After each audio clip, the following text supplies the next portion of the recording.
membesar. Mohon bantuan armada. Kebakaran hebat melanda sebuah gudang yang dijadikan bengkel tempat perbaikan truk sekaligus tempat penampungan oli di kawasan Jalan Medan Percut, Kecamatan Percut Seituan, Kabupaten Deli Serdang, Sumatera Utara. Sejumlah truk dan tangki tampak hangus terbakar di dalam gudang. Diduga api berasal dari percikan api saat mengelas hingga menyambar ke oli yang tidak jauh dari api. Diduga api pertama kali terlihat dari dalam gudang dan membakar sejumlah kendaraan di dalamnya. Apa bengkel truk, Pak? Truk ya ada, Pak. Ban bekas, ban bagus ada di dalam.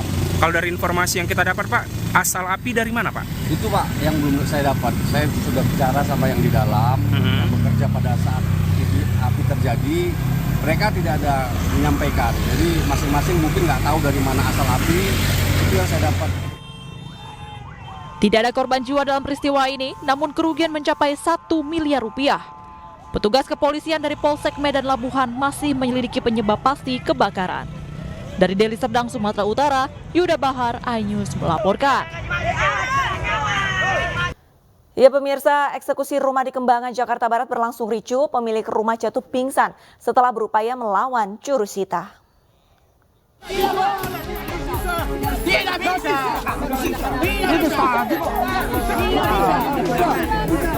Tim kuasa hukum pemilik rumah berupaya mengadang proses eksekusi rumah yang dilakukan oleh jurusita Pengadilan Negeri Jakarta Barat. Teriakan histeris dari dalam rumah dan adu mulut mewarnai proses eksekusi. Ketegangan pun terjadi dan menarik perhatian warga sekitar.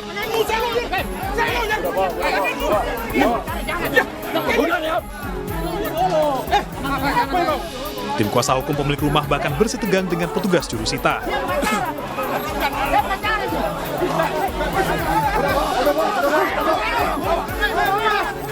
Pemilik rumah yang tak terima rumahnya disita mengancam petugas dengan menenggak cairan pembersih lantai. Akibatnya, pemilik rumah pun jatuh pingsan dan dievakuasi ke rumah sakit.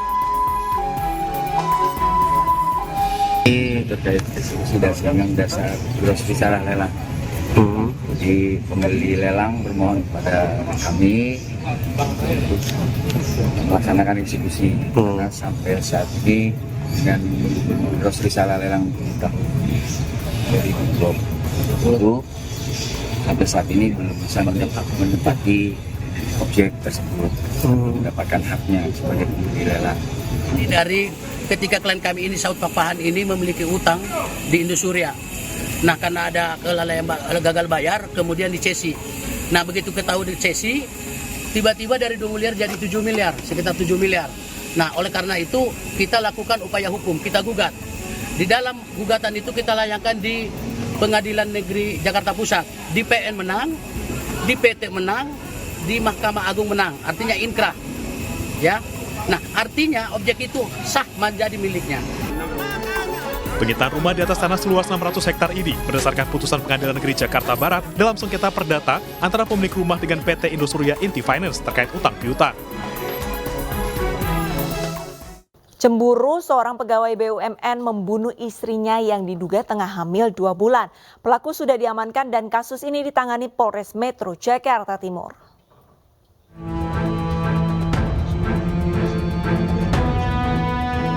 Seorang wanita yang diduga tengah hamil 2 bulan meninggal di kediamannya di kawasan Pulau Gadung, Jakarta Timur.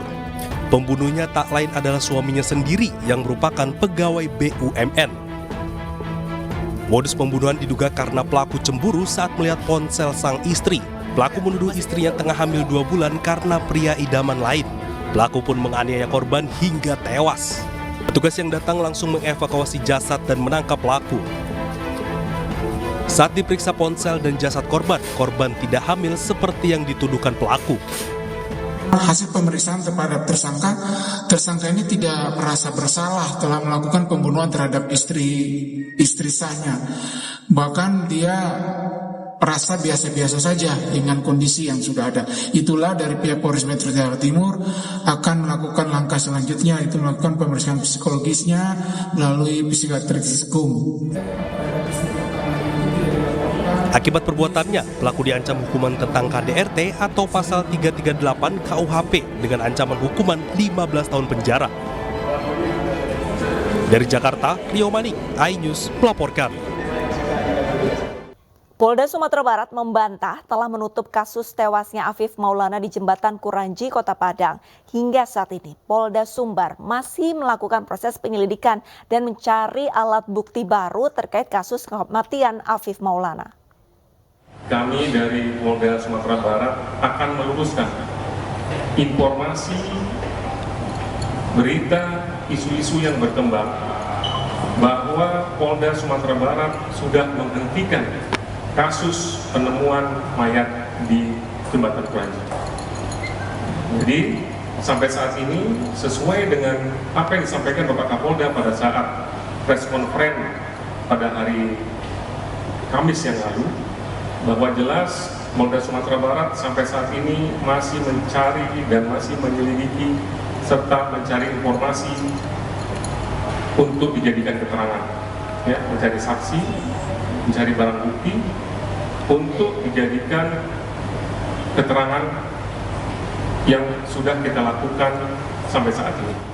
Polisi mengambil sejumlah sampel dari sisa kebakaran rumah wartawan di Karo, Sumatera Utara. Polda Sumatera Utara belum bisa memastikan penyebab kebakaran tersebut karena masih menyelidiki kebakaran rumah wartawan yang menewaskan 4 orang tersebut.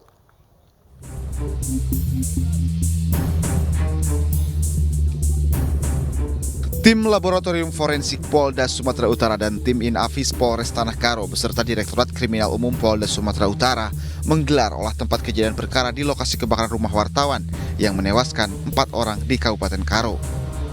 Dalam penyelidikan ini, polisi juga mengambil sejumlah sampel sisa kebakaran untuk mengetahui penyebab kebakaran rumah wartawan. Sementara terkait dugaan rumah korban dibakar orang tak dikenal, polisi masih menyelidiki hal tersebut. Sebab menurut Kabid Humas Polda Sumatera Utara, mereka bekerja berdasarkan bukti bukan opini.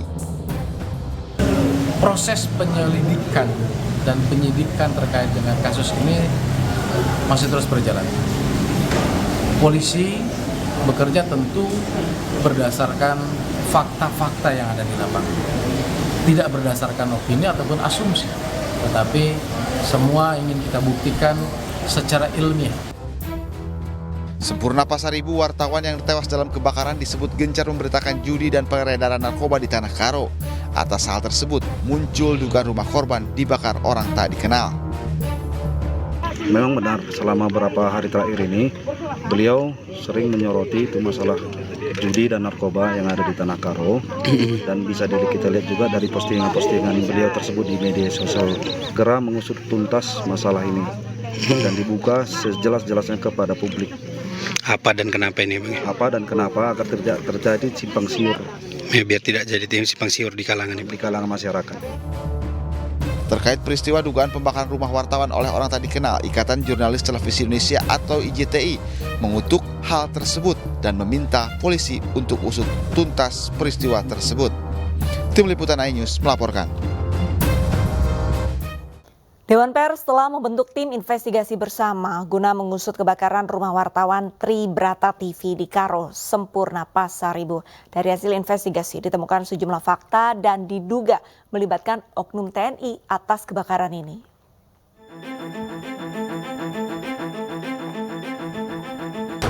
Tim investigasi yang melibatkan aparat dan unsur jurnalis menemukan sejumlah fakta dalam peristiwa yang menewaskan 4 orang dalam satu keluarga di Karo, Sumatera Utara. Tim investigasi menemukan fakta jika peristiwa tersebut terkait dengan pemberitaan korban terhadap perjudian di wilayah Kabupaten Karo. Komite Keselamatan Jurnalis KKJ juga menyatakan adanya dugaan keterlibatan oknum TNI dalam peristiwa ini. Atas temuan itu, Dewan Pers meminta polisi untuk membentuk tim penyelidikan yang transparan dalam mengusut kasus ini.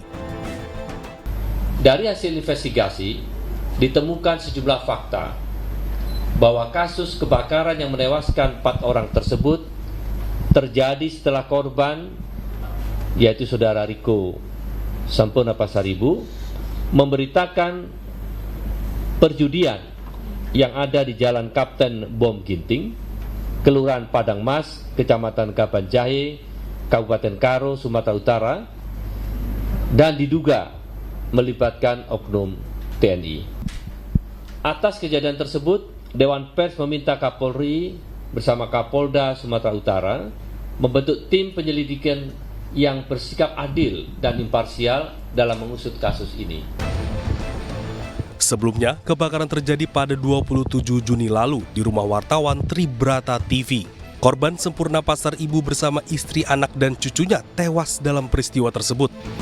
Belakangan diketahui, peristiwa kebakaran terjadi akibat sengaja oleh sejumlah oknum tidak dikenal. Dari Jakarta, Anggita Maura, Indra Okta, iNews melaporkan.